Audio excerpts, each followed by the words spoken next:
Most of us grow up believing a very specific lie about money. We think that holding physical paper notes or seeing a high digital number sitting in a bank account means we are wealthy. Let's look at two guys working in the exact same office. We'll call them Kaju and Motabai. They work the same 9-hour shifts. They share the same job title. At the end of the month, their company deposits the exact same middle-class salary into their respective bank accounts. Fast forward 20 years. Kaju is struggling to manage a cycle of credit card debt and rising expenses. Motabai, who spent those same 2 decades in the same office, now controls a multi-million-dollar portfolio. Even though they both put in the same years of labor, their financial trajectories have completely separated. This animation illustrates the core problem. Income is just the water flowing from the tap. Earning 100,000 rupees a month means you have a strong flow. But if you spend all of it keeping up appearances, your bucket has a hole. You have high income, but low retention. True wealth is only the water that actually stays inside the bucket. If you rely on income alone, you are playing a game designed to keep your bucket empty. To actually keep the water, you have to learn the invisible mechanics of how wealth is captured. The modern economy is engineered to remove the psychological pain of paying.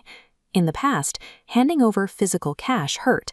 Today, frictionless digital systems let you transfer thousands of rupees with a thumbprint. Because you never feel the loss, you spend faster. This creates what we call invisible leaks. It's the daily coffee shop run, the late-night food deliveries, the online sale items you didn't actually need. None of these purchases bankrupt you on their own, but collectively they bleed your bucket dry before the month is even over. To patch the holes, Motabai uses a simple directional map for his cash. This dynamic pie chart breaks down the 50-30-20 rule. 50% of his income is locked to strict needs: rent, groceries, electricity. 30% is allocated to wants, like restaurants and entertainment, so he doesn't feel trapped. And the final 20% acts as his financial shield: savings. But the sequence is what matters. Kaju tries to save whatever is left over at the end of the month, which is usually nothing. Motabai removes that 20% the exact second his paycheck hits.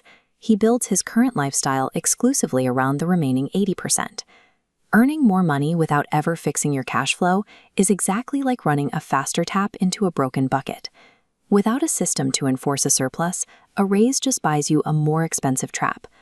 Once you create a surplus, the next trap is where you store it. We treat banks like highly secure vaults that protect on money. They aren't. Banks are aggressive financial middlemen, and idle cash sitting in a savings account is actively losing its purchasing power to inflation. This flowchart shows exactly how they operate. Kaju deposits 100 rupees, and the bank pays him a safe 4% interest. The bank takes that exact same 100 rupees and loans it to Motabai for his business, charging him 10%. The bank pockets the difference. Kaju's money isn't just resting, it's working around the clock to make the bank rich. This entire machine is controlled from the top by the central bank. By adjusting interest rates, they dictate the cost of money itself, acting as the primary accelerator and brake for the entire economy. When a massive economic crisis hits, the central bank aggressively cuts interest rates to flood the market with cheap cash. Because borrowing becomes virtually free, consumers exactly like Kaju are lured into taking out massive EMI loans for depreciating liabilities, like brand new cars or expensive phones. By capturing this interest spread, the banking system effectively funnels resources from those who leave their capital idle into the hands of those prepared to deploy it at a higher rate. All of those financially literate players truly understand the massive distinction between debt that drains you and debt that builds you. Good debt, which is the only kind Motabai ever uses, is money borrowed specifically to buy assets that generate new income. To see how powerful this is, look at how Shah Rukh Khan acquired Monat. He didn't lock up 13 crore rupees in cash. He put down roughly 20% of his own money and simply let the bank cover the rest. This is leverage, using a small fraction of your own cash to control a massive asset. Look at this split bar graph comparing the debt to the asset. By renting out a leveraged asset, the monthly income covers the bank's EMI. The property completely pays for its own loan. Meanwhile, the total value of the asset compounds over many long decades. You gain the massive upside of an entire property while risking only a fraction of the cost. But leverage amplifies risk. If Motobuy gets into a major accident and can't cover a shortfall, the bank takes everything. That is why the base of any wealth strategy is strict defense.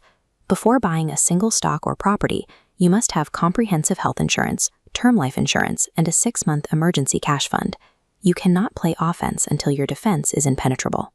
Skipping the insurance and emergency layers turns a multi-million-dollar portfolio into a fragile house of cards, ready to collapse the moment real life happens. 2 decades of these decisions compound into entirely different realities. Kaju finds himself trapped on an exhausting treadmill.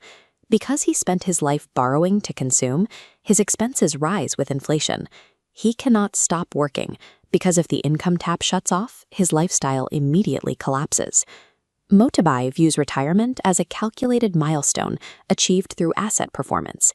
For a financial architect, the goal is to reach a specific mathematical threshold where your presence at a desk is no longer required to fund your life.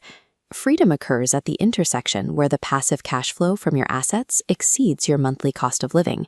At this point, your money works full-time to sustain you, turning a job from a necessity into a choice. Getting to this point requires a high tolerance for boredom. Compounding starts off incredibly slow. As Warren Buffett famously noted, everyone wants to get rich, but nobody wants to do it slowly. Starting at age 25 with a few thousand rupees is mathematically superior to starting at 40 with 10 times the cash. Time is the active ingredient. Mastering these mechanics allows you to convert years of labor into a permanent claim on your own time. Financial literacy is the science of transforming stored human effort into the absolute power to choose how you live every single day.